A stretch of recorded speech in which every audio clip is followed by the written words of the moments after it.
Inside Your Neighborhood brings us to downtown Trenton in the Trenton Village Theater. This is a hidden gem that is doing so much, not only for this community, but really a lot of downriver communities. Yeah, you know, the people here have put so much hard work and energy into refurbishing this theater and making it a premier place in this particular community. The Downriver Youth Performing Arts Center, this is their home. It is special. That's what you see behind us right now, too. They're practicing for 3 productions right now. Their big one, Phantom of the Opera, is coming up pretty soon. They are really busy. It's been nice talking to folks down here, obviously, about some of the things they like to brag about, but they also been talking to us about some of their concerns, and one of the concerns affects them daily, sometimes weekly, and it causes them to be late. We're talking about the trains. Yeah, and it's also a safety concern, too, because so many people who get stuck at those train tracks, they can't get to one of the nearby hospitals, and that's a big concern. We sent our Victor Williams over to check it out and find out what solutions the city may be working on right now.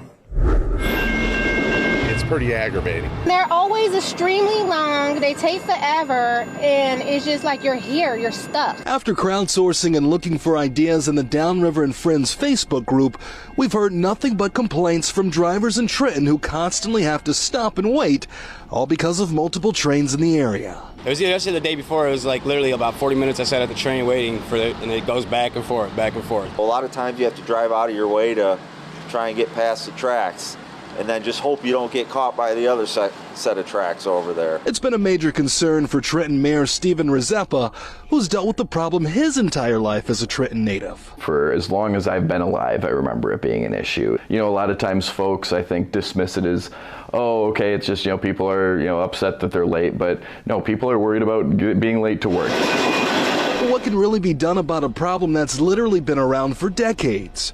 Mayor Rizeppa says we saw an idea of what could happen just one city over in the city of Woodhaven. It was there a solution was found through what's called a grade separation. The difference is that was on a county road rather than a state road, so Mayor Rizeppa has been working to get help from state leaders, including Senator Darren Camilleri. I know he's put forth a bill that would actually create a grade separation fund statewide to help alleviate some of these issues, not just downriver, but in places like Plymouth and Ferndale, up in the Thumb, where they're also running into some of these issues. Rico Canopy just hopes something can be done, especially if it means the difference between life and death. The crossing is less than a mile from Beaumont Hospital, Trenton, the only 2-level trauma center in the area. What if someone's in the back of an ambulance and they're dying? Like, they're pretty much screwed because they're stuck at a train. In particular, our emergency vehicles heading towards that hospital, that is a huge, unconscionable, frankly, issue that we've dealt with. It's a much bigger apple than we're able to take a bite of individually at the local level, but with state and federal resources. All right, thanks, Victor. We're looking at some other stories, too, that are hot topics down here as well. Yeah, we were talking about the DTE coal plant. There's going to be some major changes, and obviously some residents are excited about this because it's going to change the whole landscape of the riverfront. DTE's Trenton Channel power plant was shut down back in 2022. It had served the community for 100 years. Demolition will happen in 2 phases. The first on Friday, March 1st, when the stacks will come down. Then on May 17th, it will be the boiler house. On those days, DTE says the demo will last less than a minute. Nearby neighbors could hear noises like thunder and feel vibrations, and they have a plan to deal with the dust. The mayor of Trenton talked about the future of the project. What it would essentially do is use, I think, about 1/3 of the site for battery energy storage. On that, it would be a, frankly, huge boost for tax revenue for the city. It would not disrupt things environmentally that we've worked so hard to make sure get cleaned up. It would help sustain our electrical grid here too, and I think, and frankly, the size of the investment is in the hundreds of millions of dollars from DTE. So, not only is that exciting in and of itself, but we also are still going to have opportunity to develop the rest of the property too. DTE is holding a virtual town hall on February 22nd about the project. We did put a link on our website. Click on Detroit.com.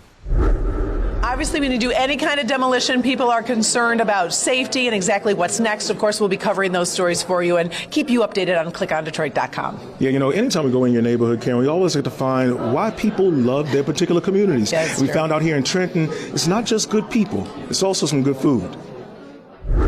it doesn't get more mom and pop than Mom's Restaurant in Trenton. Open since '91. For some families, generations have been coming here.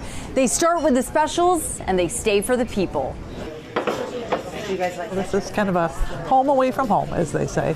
For Jane and her brother Larry, Mom's Restaurant helps them feel closer to their own mother, who recently passed away and was a fixture here. Gus met my mother for the first time on his first day opening up, and he's always remembered that and has always been very generous to my mother. And we top it with homemade gravy daily. Located on 4th Street near downtown Trenton, Gus Dimopoulos has built lifelong friendships here. I was supposed to be retired a couple of years ago, but I love the restaurant and the employees and the customers.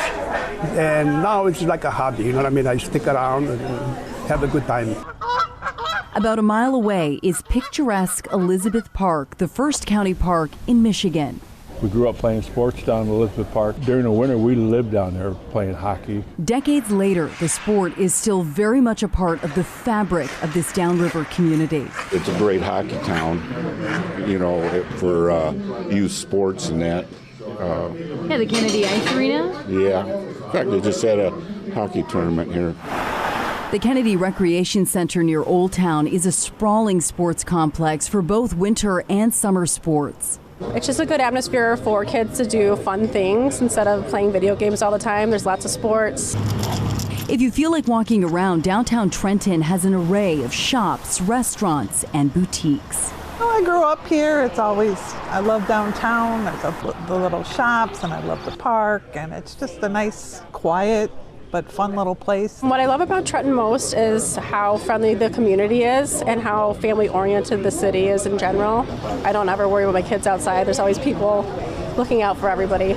And Mom's Restaurant is an iconic downriver institution for a reason, winning all the best awards. Hey, they even put me to work. I gotta get to my table. In Trenton, I'm Priya Mann, Local 4. You know, we told you we're in the Trenton Village Theater. It's home to the Downriver Youth Performing Arts Center, or DIPAC. For 25 years, they've been working to groom students from 4 years old to 19 years old through the arts. They have a special production coming up of Phantom of the Opera right now, but I got a chance to talk a little intimately about the good work that they're doing. Take a look. Then we go, boom.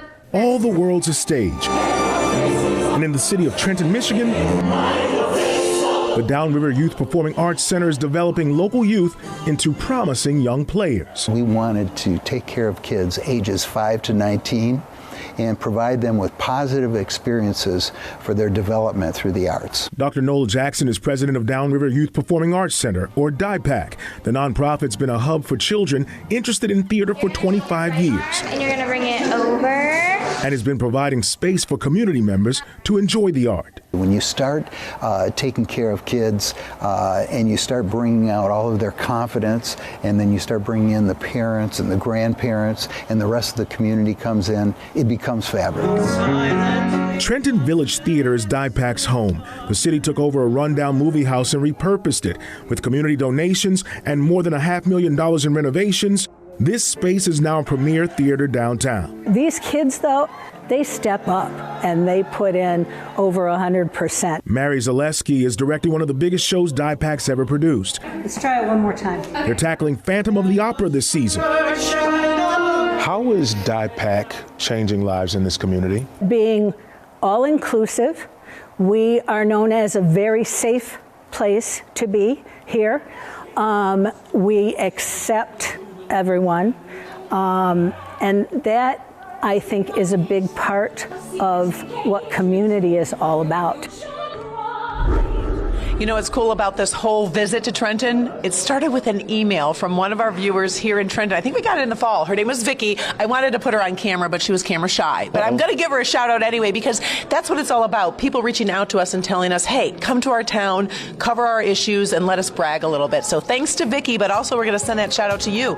If you want us to come to your town and cover some of the stories that you think are important, and you also want to brag a little bit, we want to hear from you. So reach out to us on clickondetroit.com. There's a special form there in your neighborhood, or just shoot us an email.